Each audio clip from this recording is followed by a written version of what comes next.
তোমরা সবাই অনেক দিন ধরে কমেন্ট করতেছিলা যে আমি যেন আমার ওরিয়েন্টেশনের ব্লগটা তোমাদের সাথে শেয়ার করি। So here it is. Hello everyone, আসসালামু আলাইকুম। আশা করি তোমরা সবাই খুব ভালো আছো। আমিও আলহামদুলিল্লাহ ভালো আছি। আমাদের ওরিয়েন্টেশন ছিল ডিসেম্বরের 7 তারিখে। 7 তারিখ সকালে আমি আমাদের বাসা থেকে ভার্সিটির কাছে যে বাসাতে আমি থাকবো সেখানে চলে আসি। সেই দিন সকালে অনেক জিনিসপত্র নিয়ে, লাইক আমার যত জামা কাপড়, আমার বালিশ, আমার তোশক সব কিছু নিয়ে জার্নি করে আমি আমাদের বাসায় আসি, আমার বাসাতে যেখানে আমি থাকবো। সেখান থেকে রেডি হয়ে আমি ভার্সিটিতে যাই। তো সেজন্য আগের দিন রাত থেকেই সব ব্যাগ গোছানো ছিল। বাট সকালে জার্নি করে আসাতে ঠান্ডা বাতাসে আমি আবার সোয়েটার ছাড়া ছিলাম, সব মিলে আমার একটু ঠান্ডা লেগে যায়। আর হ্যাঁ, আমার কাজগুলোর জন্য কষ্ট কিন্তু আমি একা না, সাথে আমার আব্বু আম্মুকেও করতে হচ্ছে। আর এটা হচ্ছে আমার ফ্রেন্ড সুজানা, যার সাথে আমার ওরিয়েন্টেশনের দিন সবার প্রথম কথা হয়। আর এই মেয়েটা এত বেশি ভালো যে ওর সাথে আমার প্রথম দেখাতেই খুব ভালো একটা বন্ডিং ক্রিয়েট হয়। এরপরে আমি আমাদের লাঞ্চ কুপন কালেক্ট করি। আর ভার্সিটি থেকে আমাদেরকে যে ব্যাগগুলো দেওয়া হয়েছিল সেই ব্যাগের মধ্যে আমাদের সবার নাম, আমাদের সেকশন, আমাদের ক্লাস রুটিন সব কিছু দেওয়া ছিল। আর ক্লাস থেকে বের হওয়ার পরে আমাদেরকে আইডি কার্ডও দেওয়া হয়েছে, বাট সেটার ক্লিপার নেওয়া হয়নি। তো ক্লাসরুমে মেইনলি আমাদের ডিপার্টমেন্টাল ওরিয়েন্টেশন কমপ্লিট হলো। এরপরে আমাদের ভার্সিটির ওরিয়েন্টেশন প্রোগ্রাম হবে, যেটা হবে আমাদের অডিটোরিয়ামে। তো এর মাঝে একটু গ্যাপ পাওয়াতে আমি ভাবলাম ক্যান্টিনে এসে আমি অল্প একটু খাওয়া দাওয়া করে ফেলি, কারণ আমার অনেক বেশি ক্ষুধা লাগছিল। তাই আমি একটা পরোটা আর একটু সবজি আর একটা কফি নিই। আর এখানে তোমরা যাদেরকে দেখতে পাচ্ছ তাদের ম্যাক্সিমামই টেক্সটাইল ডিপার্টমেন্টের। আগে তো ওদেরকে চিনতাম না, এখন তো সবাই একসাথে ক্লাস করি, এই জন্য সবাইকে এক। পরে আমরা অডিটোরিয়ামে চলে আসি অ্যান্ড এখানেই আমাদের মেন প্রোগ্রাম শুরু হয়। প্রথমে আমাদের অনারেবল টিচাররা আমাদেরকে স্পিচ দেয় ভার্সিটির সূত্রপাত সম্পর্কে, অ্যান্ড এরপরে আমাদের প্রত্যেক ডিপার্টমেন্ট থেকে একজন একজন করে ওরিয়েন্টেশন ডে সম্পর্কে স্পিচ দেয়। অ্যান্ড এর আগে সকালে যে ডিপার্টমেন্টাল ওরিয়েন্টেশন প্রোগ্রামটা হয় সেখানে প্রত্যেক ডিপার্টমেন্টে কী কী পড়ানো হয়, কারা কারা টিচাররা থাকে, অ্যান্ড এই ডিপার্টমেন্টে কী কী ফিউচার হতে পারে, আমরা ফিউচারে আমাদের জব সেক্টর কী হতে পারে, সেই সব বিষয়ে স্যাররা আমাদেরকে অনেক সুন্দরভাবে আইডিয়া দেয়। যেমন অনেকের আফসোস থাকে তারা কেন ট্রিপল সিএসসি পড়তে পারলো না, এইসব ব্যাপারে। তো টেক্সটাইল থেকেও যে আরও ভালো কিছু করা যায়, এখানেও যে একটা ব্রাইট ফিউচার আছে, সেই সব বিষয়ে স্যাররা আমাদের অনেক সুন্দর সুন্দর আইডিয়া দেয়। কারণ আমাদের 5টা মৌলিক চাহিদা, অন্ন, বস্ত্র, বাসস্থান, শিক্ষা, চিকিৎসা, তার মধ্যে সেকেন্ডেই হচ্ছে বস্ত্র। সো অবশ্যই এটা অনেক বেশি ইম্পর্টেন্ট আমাদের সবার জন্য। অ্যান্ড ইম্পর্টেন্ট জিনিসের জব মার্কেট ভালো হবে, এই বিষয়েই স্যাররা আমাদেরকে আইডিয়া দিচ্ছিল। তো অডিটোরিয়ামে যখন আমাদের প্রোগ্রাম শুরু হয় সেখানে আমরা ফ্রেন্ডরা যে কয়েকজন একসাথে বসছিলাম, আমরা সবাই একসাথে অনেক ছবি টবি তুলি। প্রথম দিনই আমার অনেক অনেক ফ্রেন্ড হয়ে যায়। তো আমার এই ফ্রেন্ডের নাম হচ্ছে মাইশা। মাইশাকে আমি বলছিলাম যে দোস্ত, আমরা বেশি হাসাহাসি করতেছি দেখি কি টিচারগুলো আমাদের দিকে তাকায় আছে। আর সেম কোয়েশ্চেন আমি এদিকে প্রিয়াকেও জিজ্ঞাসা করতেছিলাম যে দোস্ত, আসলে কি টিচারগুলো আমাদের দিকে তাকায় আছে নাকি। It allows us to touch people's lives through thoughtful, sustainable, and meaningful design. That vision is what brought me here. As a student of architecture, my aim is not only to learn the technical skills of designing buildings, but also the deeper values of observation, impact. OBC sir, Treasurer sir, ASW sir, heads of departments and district faculty members, a very warm welcome and greetings to you all. Assalamu alaikum. Alhamdulillah, when I would get to go to university and enjoy beautiful moment with my friends. That day truly come true. So I am very happy. I want to say that our Samina University of Science and Technology is not just Respected head of all departments and my fellow patients.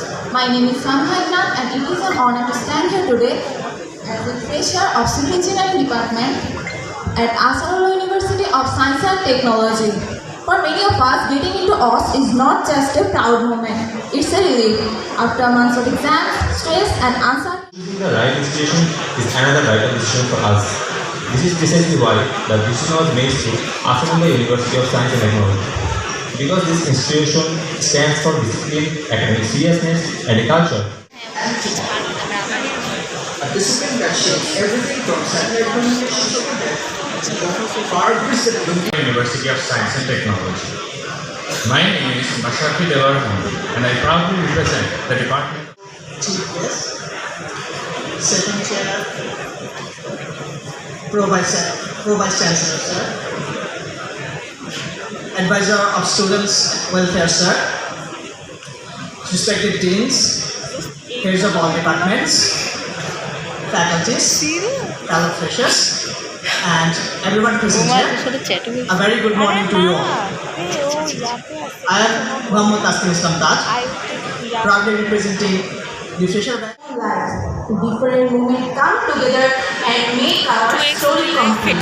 Just like fabric becomes a beautiful dress through careful stitching, our experience. আমি extremely sorry যদি আমি কারো ডিপার্টমেন্টের নাম ভুল লিখে থাকি। আসলে এত মানুষের ডিপার্টমেন্টের নাম একসাথে ঠিক করে লেখা পসিবল ছিল না, আর অনেক বেশি ক্রাউড ছিল, আর আমি এত কিছু খেয়ালও করি নাই।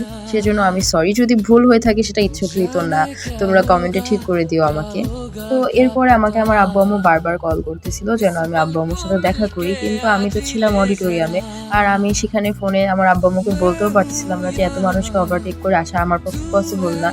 তো সেজন্য আমি পরে সেটা বলতে পারবো না, তো আমি শুধু চলেই আসি। তাই আমি আব্বু আম্মুর কাছে চলে আসছি। তো তারা আমাকে ডাকতেছিল যে আমি কোথায়, আমি কী করতেছি সেটা জানার জন্য। এখন আমি এত মানুষকে ওভারটেক করে চলে আসছি, এখন আমি আবার যাব। তো ভাবলাম যে আচ্ছা আসছি যেহেতু, তাহলে আব্বু আম্মুর সাথে কিছু ছবিই তুলে যাই, কারণ আব্বু একই দিনেই আবার যেহেতু ব্যাক করবে বাসায়, সেজন্য। প্লাস আমার আরও কিছু খাবার দাবার কেনা বাকি, যেমন আমার জন্য নুডলস, বিস্কিট, এসব কিছু কেনা বাকি, কফি কেনা বাকি, সস কেনা বাকি, যেই খাবারগুলো আমার প্রতিনিয়তই খাওয়া লাগে। তো সেজন্য আমি পরে আমার আব্বু আম্মুকে বললাম যে তোমরা চলে যাও, আমি এখান থেকে আমার মতন একা বাসায় যাইতে পারবো, আর আমার যে জিনিসগুলো কেনা বাকি তোমরা আগেই কিনে রেস্ট করো বাসায়। তো এখানে তো আমি আমার আব্বু আম্মুর সাথে ছবি তুলতেছিলাম, আর এই ভিডিওটা আমার আম্মু রেকর্ড করতেছিল, আর তার একটু পরেই আমার আব্বু আম্মু চলে গেছিলো। আর যেহেতু সেটা ছিল বিজয়ের মাস, তাই আমি এরকম লাল আর সবুজ ড্রেস পরছিলাম। আর তোমরা আমার আব্বু আম্মুর চেহারা দেখেই হয়তো বুঝতে পারতেছো যে তারা আসলে অনেক টায়ার্ড ছিল।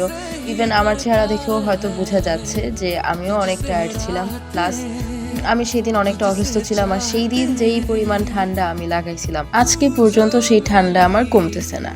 তো আব্বুর সাথে ভিডিওটা আম্মু রেকর্ড করে দিছে, আর আম্মুর সাথে ভিডিওটা আব্বু রেকর্ড করে দিল। আর তোমরা যারা আমার ভিডিও আরও আগে থেকেই দেখো, তোমরা জানো যে আমি অনেক সিম্পল থাকতে সবসময় পছন্দ করি। সো তোমরা আমাকে একটু বলবা যে আমাকে দেখতে কেমন লাগতেছিল।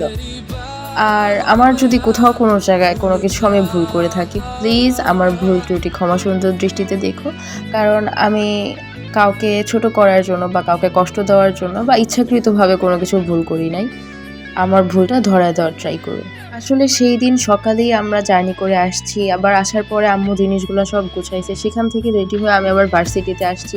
এখানে আসার পরে আবার এত বড় বড় লেকচার, সব কিছু শোনার পরে আমি আসলে একসাথে সব কিছু মানায় উঠতে পারতেছিলাম না এই পরিবেশের সাথে।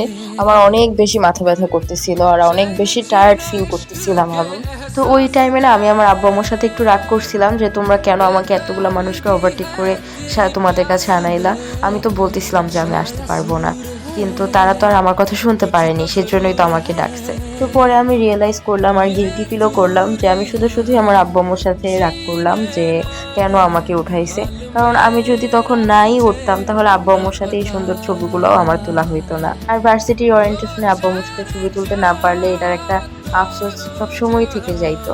হ্যাঁ, অনেকগুলো মানুষকে ওভারটেক করে আসছি, বাট তার জন্য তো কেউ আমাকে কিছু বলেও নাই, আর আমি অনেকগুলো সুন্দর ছবি তুলতে পারছি, সো লাভ তো আমারই হইলো। এরপর আমি আমার আব্বু আম্মুকে বাই বলে আমি অডিটোরিয়ামে আবার চলে আসি।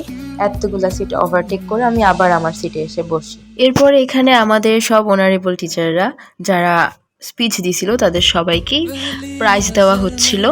অ্যান্ড তোমরা শুনলে অবাক হবা যে আমাদের যে ভাইস চ্যান্সেলর স্যার, উনি এত সুন্দরভাবে, এত fluently was speaking English, so fluently and so perfectly যে আমরা কেউ তার এজ গেস করতে পারি নাই। হি ওয়াজ nearly 90 years old, but he was speaking English so frequently and so perfectly, so smoothly. And প্রায়ই আমরা খেয়াল করি যে যারা বয়স্ক মানুষ থাকে তাদের কথা না আমরা ক্লিয়ারলি বুঝতে পারি না, বাট ওনার কথা আমি একদম ক্লিয়ারলি বুঝতে পারতেছিলাম। অ্যান্ড সে খুব স্মুথভাবে কথা বলতেছিল। তার এজ যে 90-র কাছাকাছি এটা কোনোভাবেই বুঝতে পারিনি আমি। এই বয়সেও সে এত ফিট আর এত পারফেক্ট, মাশাল্লাহ। সে অনেক দিন ভালো থাকুক, সুস্থ থাকুক, এটাই প্রার্থনা করি। এদিকে অনুষ্ঠান প্রায় শেষের দিকে, আর আমরা অনুষ্ঠানের পরে ভার্সিটিতে অনেক ছবি তুলছিলাম, বাট তখন আমি অনেক টায়ার্ড ছিলাম, তাই আর কোনো ভিডিও ক্লিপ নিতে পারি নাই। কারণ আমার তখন অনেক বেশি খিদা লাগতেছিল, তাই বাসায় এসে আমি এই ঘর এলোমেলো থাকা অবস্থাতেই খুব উৎসাহের সহিত আমার বক্সটা খুলতেছিলাম, কারণ আমার অনেক বেশি খিদা লাগছিল। অ্যাজ আই টোল্ড ইউ যে আমি অনেক বেশি টায়ার্ড ছিলাম আর অনেক বেশি হাংরিও ছিলাম। তো এখানে আমাদেরকে পোলাও, রোস্ট, ডিম সব কিছু দেওয়া হয়েছিল, আর একটা ছোট বাটিতে মিষ্টিও দেওয়া হয়েছিল। সো এই ছিল আজকের ব্লগ। আশা করি তোমাদের আজকের ভিডিওটা অনেক ভালো লাগছে। তোমাদের যদি আমার ভিডিওটা ভালো লাগে অবশ্যই আমার ভিডিওতে একটা লাইক দিয়ে দিবা অ্যান্ড আমার চ্যানেলটা ফলো করে দিবা। আল্লাহ হাফেজ সবাইকে। কারণ তোমরা যে ভিডিওটা 10 থেকে 11 মিনিটে দেখতেছো, সেই ভিডিওটা এডিট করতে আমার 3 থেকে 4 ঘন্টা সময় লাগছে।